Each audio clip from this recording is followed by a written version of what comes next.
அன்பு சொந்தங்களுக்கு வணக்கம்.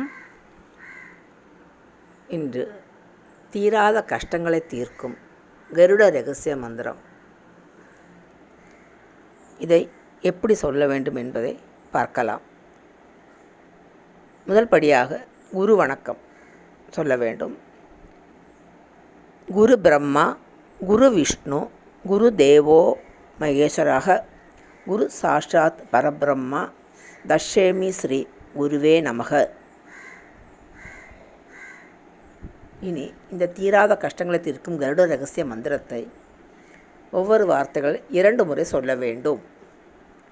ஓம் ஸ்ரீ காருண்யாய, ஓம் ஸ்ரீ காருண்யாய, கருடாய கருடாய, வேதரூபாய வேதரூபாய, வினதாபுத்ராய வினதாபுத்ராய, விஷ்ணுபக்தி பிரியாய விஷ்ணுபக்தி பிரியாய, அமிர்த கலசஹஸ்தாய அமிர்த கலசஹஸ்தாய, பகுபராக்கிரமாய பகுபராக்கிரமாய, பக்ஷிராஜாய பக்ஷிராஜாய, சர்வவக்ரநாசனாய சர்வவக்ரநாசனாய, சர்வதோஷ சர்வதோஷ சர்ப்பதோஷ சர்ப்பதோஷ, விஷசர்ப்ப விநாசனாய ஸ்வாகா விஷசர்ப்ப விநாசனாய ஸ்வாகா.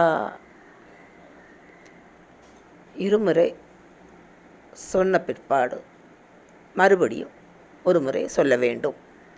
ஓம் ஸ்ரீ காருண்யாய கருடாய வேதரூபாய வினதாபுத்ராய விஷ்ணுபக்தி பிரியாய, அமிர்த கலசஹஸ்தாய பகுபராக்கிரமாய, பக்ஷிராஜாய சர்வவக்ரநாசனாய, சர்வதோஷ சர்ப்பதோஷ, விஷசர்ப்ப விநாச ஸ்வாகா.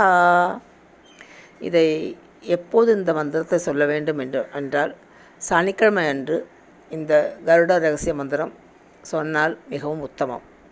அல்லது இன்று கேலண்டரில் கருட தரிசனம் அன்று என்று போட்டிருக்கும் அன்னைக்கு இந்த ஸ்லோகத்தை சொல்லலாம். தீராத கஷ்டங்களை தீர்க்கும் கருட ரகசிய மந்திரம் நீங்கள் சொல்லி பாருங்களேன். நன்றி, வணக்கம்.